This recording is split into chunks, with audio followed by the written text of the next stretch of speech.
capítulo 4, verso 13 em diante, um texto bem conhecido também da igreja, mas que precisa ser relembrado, que precisa trazer despertamento novamente, porque o ser humano é assim, né? Mesmo sendo crentes, a gente inicia bem, a gente começa com todo vapor, a todo vapor, muito ânimo, né? Tudo que o ser humano vai fazer, né? É assim. E aí depois vai passando o tempo e ele vai parando, vai, né, desanimando, vai estacionando. E não é diferente com os crentes na fé. Se a fé não for constantemente alimentada pela palavra de Deus. Amém? O texto fala sobre a vinda do Senhor, a vinda de Jesus. Esse é o evento mais aguardado da igreja que realmente crê na vida eterna. Esse é o momento que a igreja do Senhor mais aguarda, mais espera. É a volta de Jesus. E o texto vai falar sobre o arrebatamento. Amém? Verso 13, Paulo escreve assim: irmãos, não queremos que vocês sejam ignorantes quanto aos que dormem, para que não se entristeçam como os outros que não têm esperança. Se cremos que Jesus morreu e ressurgiu, cremos também que Deus trará, mediante Jesus e com ele, aqueles que nele dormiram. Dizemos a vocês a palavra do Senhor, que nós, os que estivermos vivos, os que ficarmos até a vinda do Senhor, certamente não precederemos, não passaremos à frente os que dormem. Pois dada a ordem com a voz do arcanjo e o ressoar da trombeta de Deus, o próprio Senhor descerá dos céus, e os mortos em Cristo ressuscitarão primeiro. Depois nós, os que estivermos vivos, seremos arrebatados com eles nas nuvens, para o encontro com o Senhor nos ares. Amém? E aí diz: e assim estaremos com o Senhor para sempre. Consolem-se uns aos outros com essas palavras. Glória a Deus. Pode tomar o seu assento.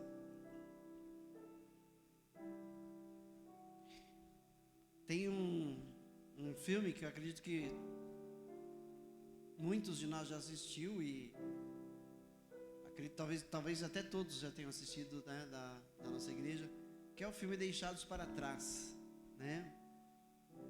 Na verdade, esse filme foi baseado num livro, né, numa série de livros sobre a volta de Jesus. Se eu não me engano, são 10 livros, são 10 livros contando a volta de Jesus, a grande tribulação, o anticristo, tudo que o crente precisa saber sobre o fim. Mas de forma cinematográfica, fizeram apenas 3, né, Deixados para Trás, 1, 2 e 3.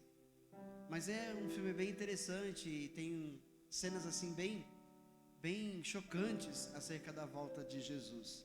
Então, a gente intitula a mensagem de hoje de Deixados para Trás, ok? Deixados para Trás. Para lembrar o filme, aí você vai associar e não vai esquecer da mensagem. 5 grupos nessa mensagem vão ser apresentados que correm o risco de serem deixados para trás. 5 grupos de pessoas. Na verdade, dizer correm o risco, alguns já estão na verdade condenados, né? Mas vamos colocar assim: 5 grupos que correm esse risco de serem deixados para trás. Será que eu e você estamos correndo algum risco de sermos deixados para trás? Não sei. Vamos descobrir pela mensagem, pela palavra de Deus. Ok? O primeiro grupo são os incrédulos, que serão deixados para trás. Então esses já estão condenados. Se você for lá comigo em João capítulo 3, não perde aí Tessalonicenses, tá? Deixa marcado. Capítulo 3 de João.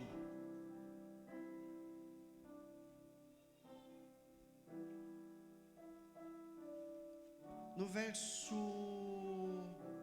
eu vou ler alguns versos dele, porque para se encaixarem melhor. Verso 16, que é o que todo mundo conhece demais, de João, capítulo 3. Quando Jesus diz o seguinte: porque Deus tanto amou o mundo que deu o seu Filho unigênito, para que todo o que nele crê não pereça, mas tenha a vida eterna. Pois Deus enviou o seu Filho ao mundo não para condenar o mundo, mas para que este fosse salvo por meio dele. Veja que Jesus veio ao mundo não para condenar o mundo, Jesus veio ao mundo para salvar o mundo. E quando se diz salvar o mundo, se diz pessoas, seres humanos, ok? Então ele não veio no intuito de condenar, ele veio no intuito de salvar. E aí, no verso seguinte, ele diz o quê? Quem nele crê não é condenado. Ou seja, quem vier a crer em Jesus alcançará salvação, porque foi para isso que ele veio.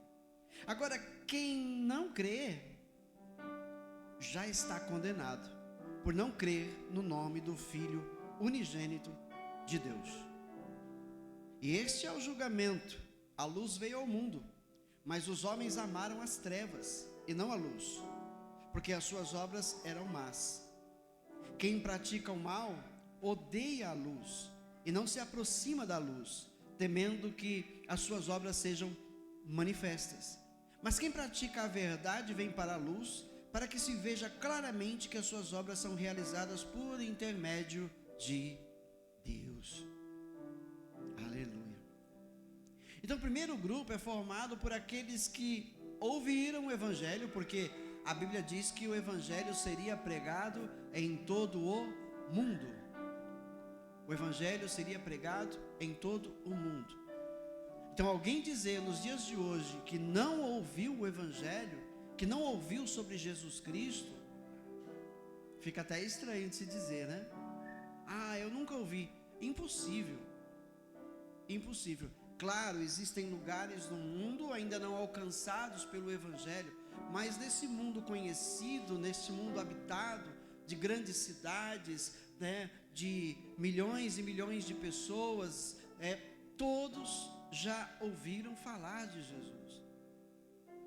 Houve um período que era muito mais difícil de anunciar Jesus, mas o período em que nós nos encontramos é o período onde mais se ouve falar de Jesus, porque nós temos, antigamente tínhamos apenas a televisão, e a televisão, né, pouco dela, né, um pouco da TV era usado para a pregação do Evangelho.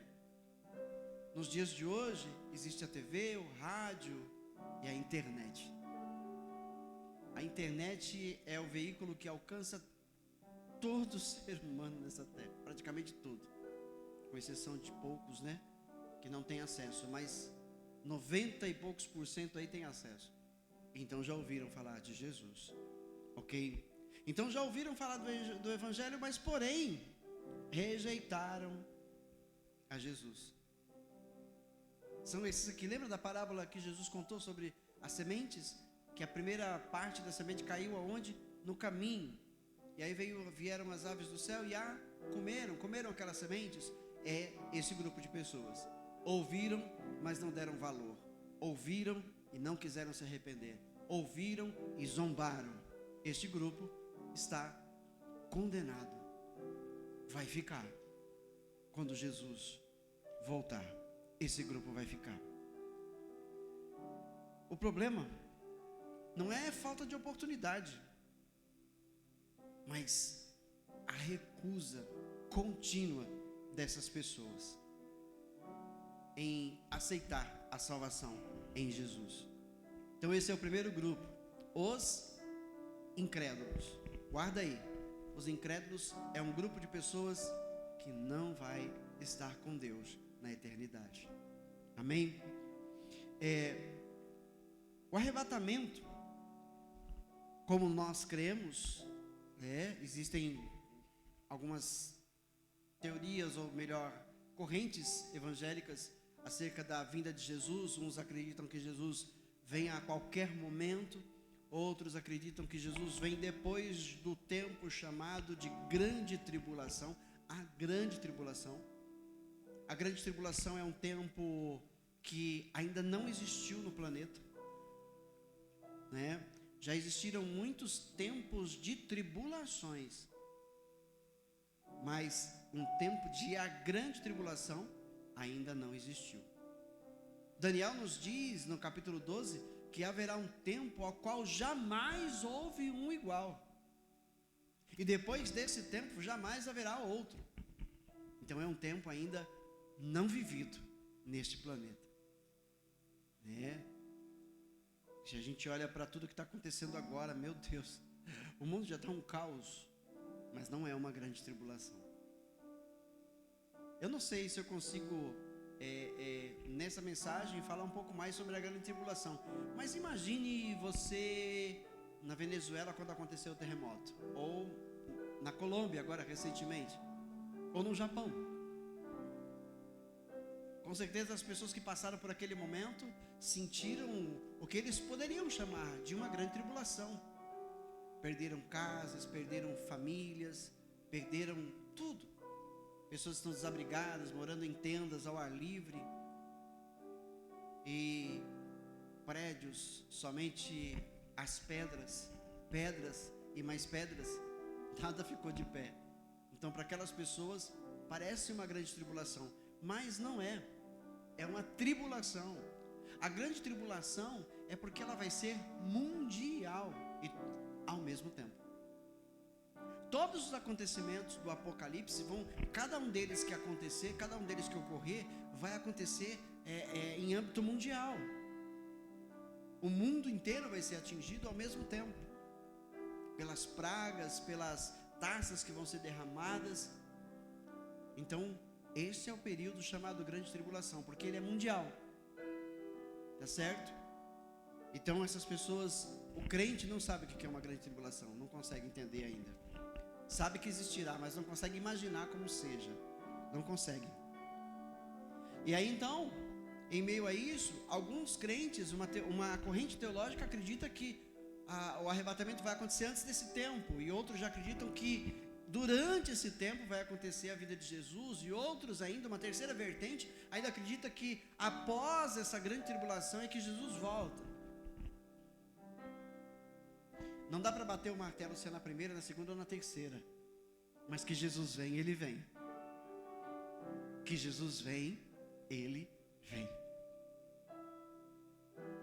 Amém? Muito bem. O arrebatamento vai acontecer de uma maneira inesperada, isso é fato, porque a Bíblia, quando fala disso, é de maneira inesperada. Jesus fala em Lucas, né? Olha, assim como foi nos dias de Noé, as pessoas se casavam, se davam em casamento, né? Comiam, bebiam, divertiam-se, e de repente veio o dilúvio e afogou e matou a todos. Assim vai ser o dia da vinda do Filho do Homem, ou seja, de maneira inesperada ou repentina. E se assim vai ser, e tantos outros textos da Bíblia falam, eis que venho como um ladrão. Quem espera?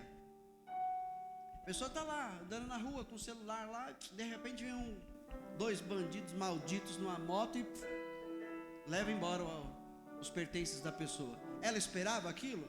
Ela não esperava aquilo. Ela estava achando que estava segura aí. Do nada, ela ficou sem os seus pertences. Ou seja, esse é o movimento do ladrão. Ele chega de maneira repentina, ele chega de uma maneira sorrateira, não percebida, para que ele possa roubar. Então a Bíblia compara a vinda de Jesus a esse movimento de um ladrão que vem no momento em que a pessoa não está esperando que ele venha. Jesus ainda fala mais sobre isso, né? Em Mateus 25, ele fala, né? Se o pai de família soubesse a hora que o ladrão fosse vir arrombar a sua casa, ele estaria pronto, esperando. Mas ele não sabe que hora vem. Então Jesus lá, ele vai falando e diz: vigiem, porque vocês não sabem o dia nem a hora.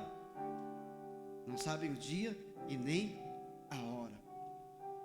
Mateus 24, ainda Jesus diz, né? Estando dois no campo, será levado um e deixado o outro. 24, 40 e 41 de Mateus. Um será levado, outro será deixado. E ninguém está esperando isso. Ninguém está esperando isso. Entendeu? Jesus mostra que as pessoas estarão vivendo normalmente sobre a terra. Normalmente. Os acontecimentos que estão aí, né? Guerras, rumores de guerras, terremotos, tempestades. E agora, meu Deus, misericórdia, vem um tempo terrível pela frente. Aqui no Brasil diz que setembro em diante a coisa vai pegar fogo, né? E os piores meses vão ser novembro e dezembro, onde estaremos, né, aí à mercê de tempestades violentas, de seca violenta, né? Ou seja, o mundo vai estar oscilando. Nós estamos vendo isso na Europa, nós estamos vendo isso no Japão, estamos vendo isso em muitos países já, né? O calor insuportável. Para a semana que vem, aqui em São Paulo, se você tem olhado aí a previsão, é de 34, 35, 36 graus. Então imagine o que a gente vai passar. Já passamos, né? 2024, 2023, foram anos muito quentes, a gente passou por um calor terrível, mas a coisa agora vai aumentar e vai ser mais prolongada. Os cientistas não conseguem prever quanto tempo vai durar esse fenômeno chamado El Niño. Eles não conseguem prever se vão ser algumas semanas, meses ou até mesmo um ano. Eles não conseguem prever. E tudo isso está ligado às profecias bíblicas. Tudo isso está ligado às profecias bíblicas. Mas com tudo isso, as pessoas conseguem sobreviver, não é? A gente dá sempre um jeitinho, né? Liga uns ventiladores a mais em casa. Quem consegue ter um ar-condicionado, bota lá. A gente vai sempre se virando. Então é a vida normal, é a vida que segue. Então Jesus vai vir no momento em que a vida segue, no momento em que todo mundo está aí se preocupando, cada um com o seu próprio lar, com a sua própria casa, consigo mesmo e assim por diante. Jesus virá num momento assim, tá certo? E quando ele vir, a separação vai ser imediata. Vai ser imediata. Quem é do Senhor sobe, quem não é do Senhor fica. Imediato. A separação é imediata. Essa doutrina do arrebatamento traz medo, né, para algumas pessoas, né? Mas é urgente que a gente fale disso. E crente que é crente não tem medo. Crente que é crente não fica devendo, né? Ai meu Deus, se naquele dia eu for pego e eu estiver despreparado. Esse é o perigo. Esse é o perigo. O segundo grupo que eu vou falar aqui para vocês são os desviados que abandonaram a fé, que abandonaram a comunhão com Deus, com a igreja. Esse é o segundo grupo que está correndo o risco de ficar no grande dia do Senhor Jesus. Esse é o segundo grupo. Em Hebreus capítulo 10, em Hebreus capítulo de número 10, verso 38,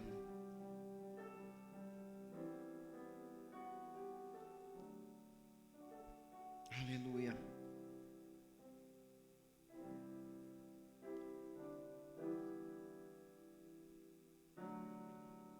O que é que está escrito lá, meus irmãos? Mas o meu justo viverá pela fé, e se retroceder, ou seja, se ele abandonar a fé,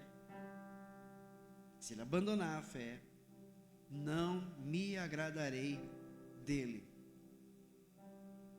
E o verso seguinte diz: nós, porém, não somos dos que retrocedem e são destruídos, mas dos que creem e são salvos. Então nós vemos aqui que o autor aos Hebreus, ele fala, né, ele escreve a palavra, ele escreve essa carta, sendo usado pelo Espírito Santo de Deus, declarando que os justos vão viver pela fé, mas se eles abandonarem a fé, Deus não vai se agradar mais deles. Ou seja, se Deus não vai mais se agradar dessa pessoa, qual é o risco que essa pessoa está correndo? De no dia de Cristo ela ser deixada para trás, ser deixada para trás. Então isso já é um alerta para todos nós, porque temos, né, às vezes a gente vai se deixando levar pelo dia a dia, os problemas que a gente enfrenta, isso, aquilo, né? A gente vai dando muitas vezes prioridade a certas coisas da vida que vão passar, que vão deixar de existir, e quando nós estamos vivendo assim, nós estamos pouco a pouco, sem perceber, abandonando a fé. Porque o crente que sabe, que crê genuinamente na volta de Jesus, ele sabe também que ele precisa perseverar até o fim, porque foi assim que Jesus disse: aquele que perseverar até o fim será salvo. Ou seja, o crente genuíno, o crente que entende, pode ser que em algum momento da vida esse crente ele dê uma relaxada, ele negligencie, talvez ele dê uma esfriada, mas ele logo em seguida ele acorda, ele desperta quando a palavra é pregada, quando a palavra lhe chama a atenção, lhe puxa a orelha, ele desperta e fala: Senhor, o que eu estava fazendo? Misericórdia. E ele volta firme a se apegar com Deus pela palavra, até comunhão com a igreja. Ninguém se afasta de Deus de um dia para o outro, irmãos. É pouco a pouco. Primeiro, o crente genuíno, né, pode passar por isso. Ele esfria na oração. Quando ele se converteu, nossa, orava, louvava, estava nos cultos, todos os cultos que a igreja oferecia, ele estava lá, cantando, louvando, adorando, orando, ouvindo a palavra. Mas depois ele vai esfriando, então primeiro ele para de orar, depois ele vai deixando de ter comunhão com Deus, vai deixando de ter comunhão com a igreja. O que é comunhão? Como um acordo, estarem andando todos no mesmo pensamento, no mesmo propósito, numa mesma fé, no mesmo espírito. Ele vai deixando isso, ele vai, né, se tornando uma pessoa indiferente com as outras, e assim vai se afastando. Depois ele para de dar ouvidos à palavra. O coração se distancia de Deus antes dos pés dele. E o Senhor chama o seu povo a perseverar. Perseverar é insistir, é buscar o tempo todo. É como escreveu o próprio Paulo em Tessalonicenses também, em 1 Tessalonicenses 5,18, né? Orai sem cessar, né? Em tudo dai graças. Ou seja, é uma vida continuamente, né, vivida através da fé, o tempo todo através da fé.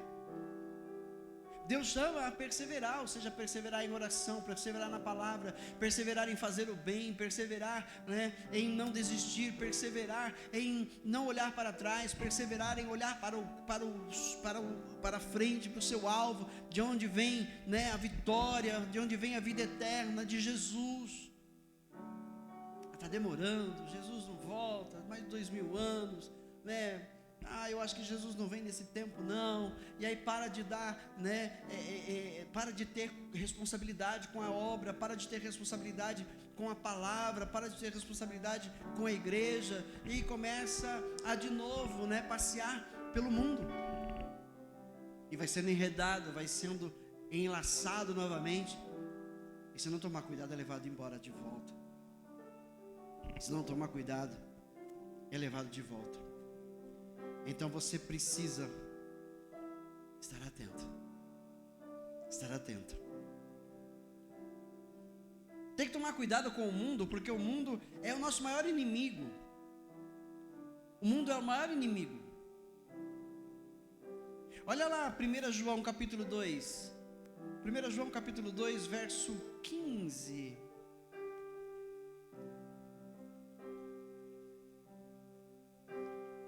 João 2, verso 15. Não amem o mundo, nem o que nele há. Se alguém ama o mundo, o amor do Pai não está nele. Pois tudo que há no mundo, a cobiça da carne, a cobiça dos olhos e a ostentação dos bens, não provém do Pai, mas do mundo. O mundo e a sua cobiça passam, mas aquele que faz a vontade de Deus permanece para sempre.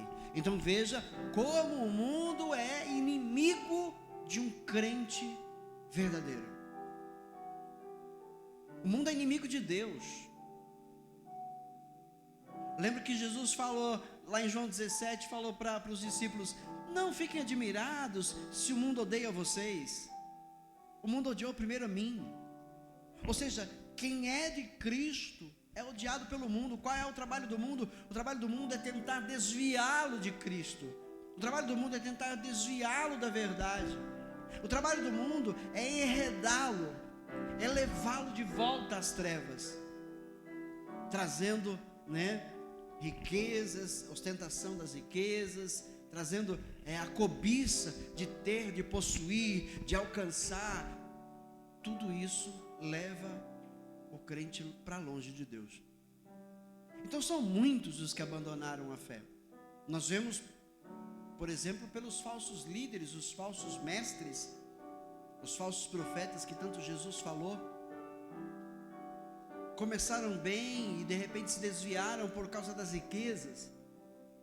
E agora tudo que eles pregam, tudo que eles usam da palavra de Deus é em prol de riqueza, é em prol, do seu interesse próprio. Enganar as pessoas, aprisionar as pessoas no mundo, atrás das riquezas, atrás das coisas que vão passar. São líderes que um dia certamente andaram na verdade, experimentaram dela, mas passaram a amar mais o mundo, e por isso correm o risco de serem deixados para trás. João ensina que ninguém consegue amar o sistema deste mundo e permanecer fiel ao Senhor. Ninguém. Jesus disse isso em Mateus 6,24. Vocês não podem servir a dois senhores, ou é um ou é outro. Ou é um ou é o outro. Vocês não podem amar a Deus e as riquezas, disse Jesus. A tradução mais antiga, vocês não podem amar a Deus e a Mamon. Mamon era considerado o Deus das riquezas. Na nossa NVI ele diz: vocês não podem amar a Deus e ao dinheiro. O arrebatamento vai separar aqueles que amaram a Cristo daqueles que preferiram os prazeres passageiros desta vida. Então esse é o segundo grupo. Primeiro, os incrédulos. O segundo, os que abandonaram a fé. Amém? O Senhor continua chamando essas pessoas a arrependimento, sabia? Porque enquanto estão vivas, tem oportunidade de se arrepender.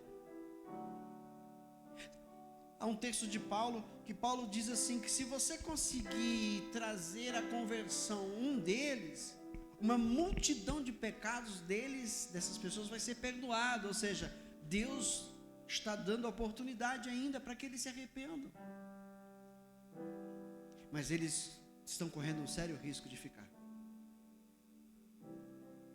Um sério risco.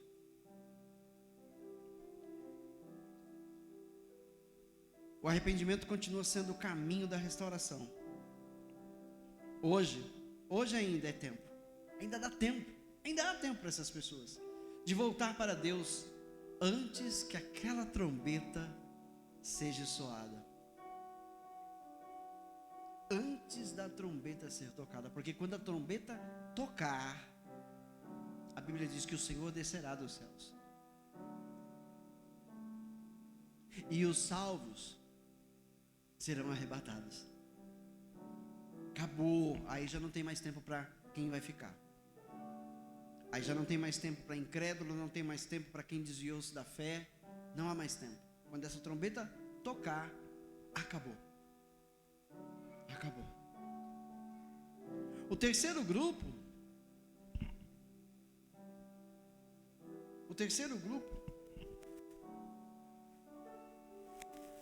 os religiosos. Sem o novo nascimento, eles vão ser deixados para trás. Lembra de Nicodemos? Lembra quando Jesus ministrou na vida de Nicodemos, em João 3? Vamos ver? Já estamos em João aí, 1 João, vamos para João. João 3.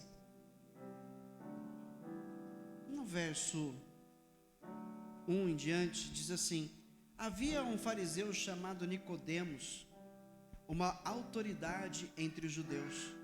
Ele veio a Jesus à noite e disse: mestre, sabemos que ensinas da parte de Deus, pois ninguém pode realizar os sinais milagrosos que estás fazendo, se Deus não estiver com ele. Em resposta, Jesus declarou: digo-lhe a verdade, ninguém pode ver o reino de Deus se não nascer de novo. Perguntou Nicodemos: como alguém pode nascer de novo sendo velho? É claro que não pode entrar pela segunda vez no ventre de sua mãe e renascer. Respondeu Jesus: digo-lhe a verdade, ninguém pode entrar no reino de Deus se não nascer da água e do Espírito. O que nasce da carne é carne, mas o que nasce do Espírito é Espírito. Ou seja, um religioso estava tendo, uma conversa com Jesus, mas um religioso que está no caminho do arrependimento, para a glória de Jesus. Eu tenho certeza que Nicodemos foi salvo, porque ele creu em Jesus. Mas Nicodemos estava representando os religiosos de sua época, que eram os fariseus, que eram os que mais atacavam Jesus, que eram aqueles que foram aqueles que levaram Jesus à crucificação, por serem religiosos. E nos dias de hoje nós temos uma grande quantidade de pessoas religiosas, pessoas que se acham melhores que outras, pessoas que se acham separadas, salvas, e olham para outros e falam assim: isso aí não são, isso aí não merece, aquele não merece, a gente faz tudo certo, eles fazem tudo errado. Ou seja, pessoas que vivem julgando a vida dos outros, pessoas que se acham mais espertas, mais inteligentes, que seguem a letra e não o Espírito, vivem pela letra e não pelo Espírito. Então esse grupo também corre um sério risco de serem deixados para trás. Uma das maiores tragédias será de pessoas que passaram anos dentro de uma igreja, participaram das atividades religiosas, conheceram a Bíblia, mas nunca experimentaram o novo nascimento. Conhece crente assim? Que está na igreja já tem anos, mas não perdoa, continua com o coração lá magoado, amargurado. Conhece crente assim, que está há anos na igreja, mas não largou a bebida, não largou os vícios terrenos. Conhece pessoas assim? Estão há anos na igreja e ainda julgam os outros ainda. É o tal do faço o que eu digo, mas não faço o que eu faço. Tem muitos assim. São pessoas classificadas como religiosas, que impõem julgos pesados sobre a vida de outras pessoas, mas eles mesmos não querem carregá-los. Como Jesus disse aos fariseus: vocês não entram no céu e ainda impedem outros de entrar, porque julgam, porque acusam. Então esse grupo é um grupo que está correndo um risco tremendo de ficar. O Nicodemos, ele era um mestre lá em Israel, porém Jesus mostrou que lhe faltava exatamente aquilo que nenhuma religião pode produzir: uma nova vida pelo Espírito. Nenhuma religião tem esse poder. Então, se a pessoa defende religião, ela já está no caminho errado, ela já está no caminho contrário, porque Cristo não é uma religião. Cristo é o Salvador de todo aquele que nele crê, aquele que se arrepende de seus pecados e confessa a Ele como seu Senhor e Salvador, que muda de vida, que recebe a transformação feita pelo Espírito Santo, que é regenerado. A religião não oferece isso. O arrebatamento está reservado somente para quem nasceu de novo, irmãos. Somente para quem nasceu de novo. Amém? E nos dias de hoje, existem tantas pessoas que se declaram salvas em Jesus, mas a conduta dessas pessoas não condiz com alguém que é salvo. Existem muitos hoje, e que ainda muitas vezes acusam quem não é religioso de ser religioso. Por quê? Porque querem se justificar em seus pecados, acreditando que estão salvos. Cuidado, irmãos. O Senhor Jesus nos chama a abandonarmos o pecado. O Senhor Jesus nos chama a nos arrepender. E arrependimento significa mudança de direção, conversão. Amém?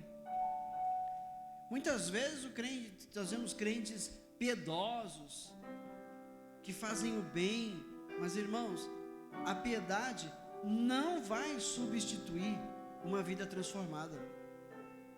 Existem muitas pessoas de outras religiões que são pessoas piedosas, mas elas não podem ser salvas por causa disso. A salvação exige um novo nascimento. Um novo nascimento. Nascer de novo.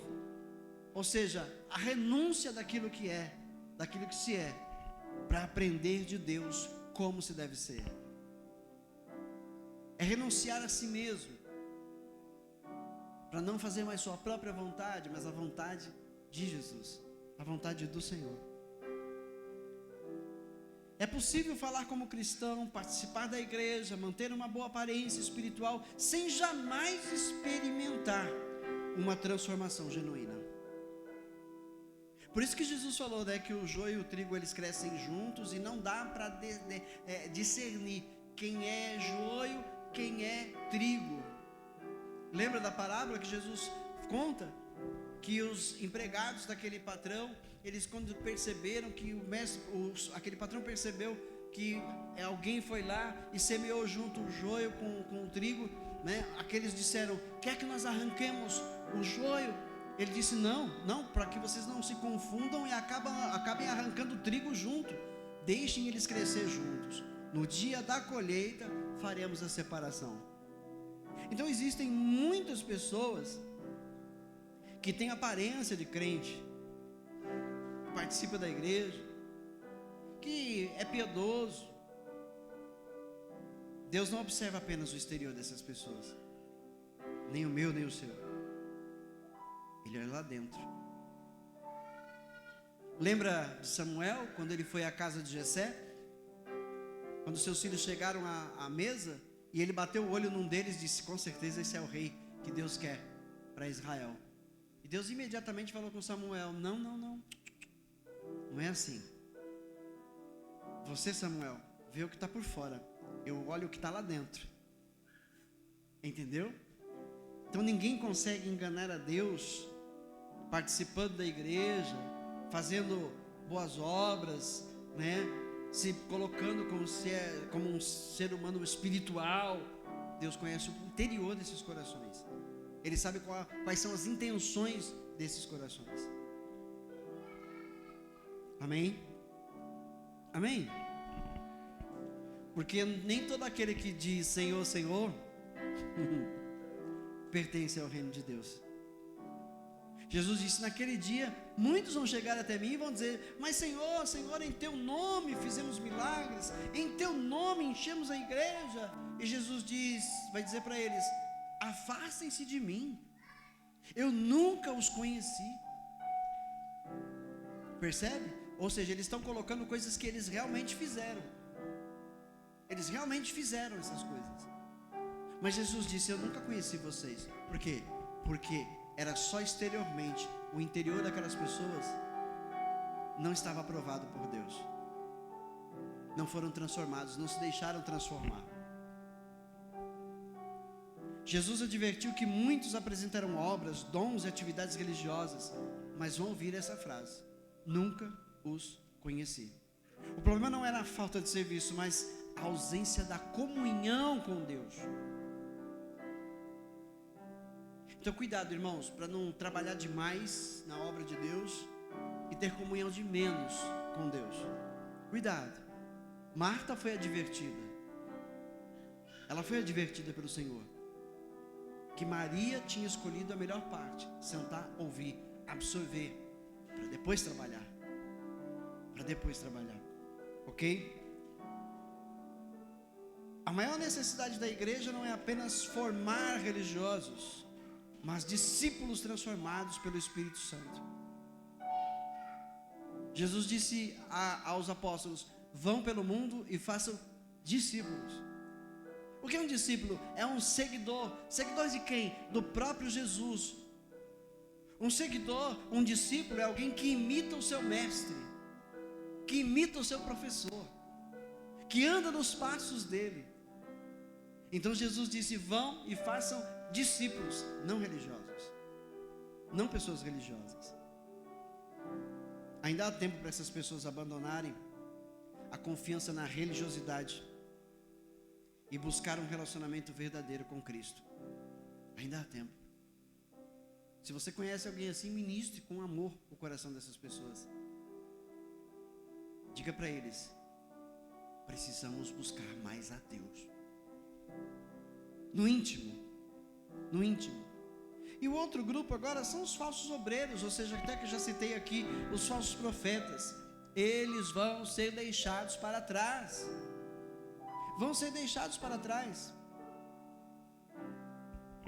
Paulo disse em 1 Coríntios 9, 27.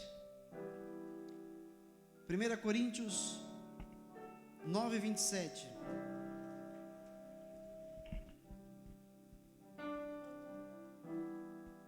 Aleluia.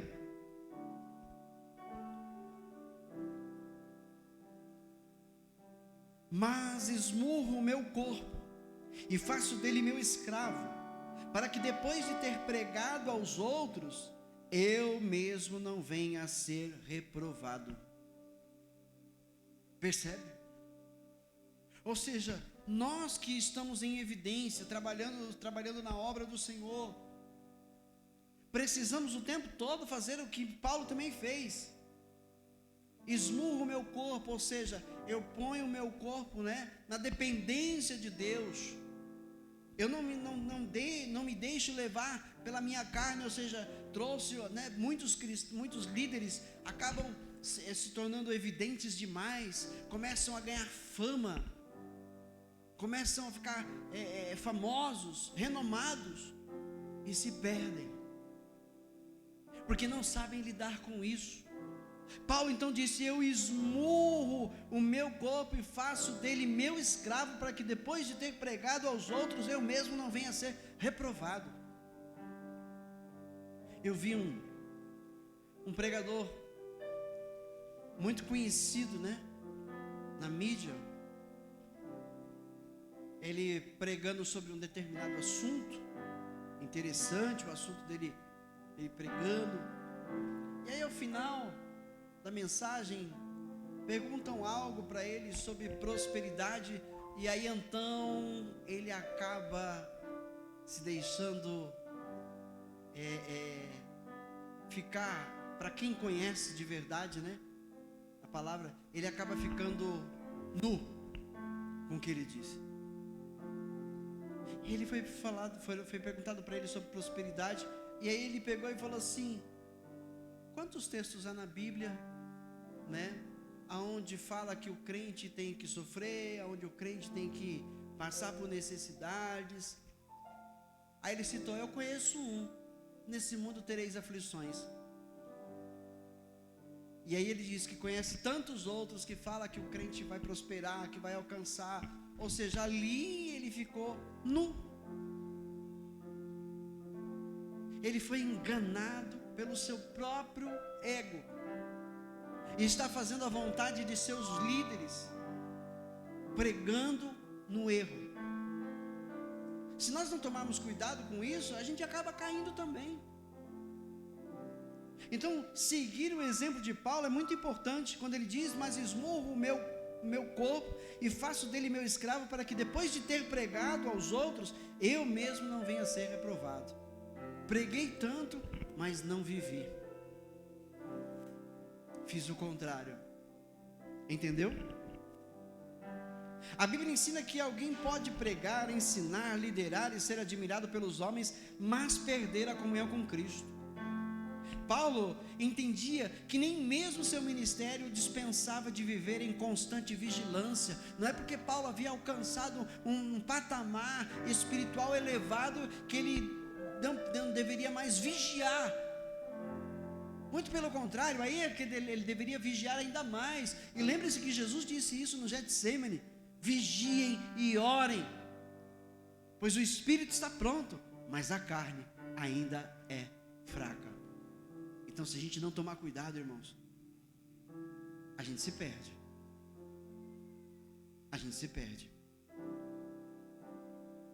Cuidado. Paulo entendia que nem mesmo o seu ministério dispensava de viver em constante vigilância. O Senhor jamais confundirá serviço com relacionamento. Ah, mas em teu nome fizemos serviço. Mas e o relacionamento? Não tinha. Nunca conheci vocês. Nunca conheci vocês. Irmãos, eu preciso concluir por causa do horário, mas eu gostaria de falar um pouco mais. Mas quem sabe numa próxima mensagem Deus dá direção para continuar. O arrebatamento da igreja será o maior acontecimento da história da humanidade. O maior. Mas eu acredito que muitos crentes não estão preocupados com isso.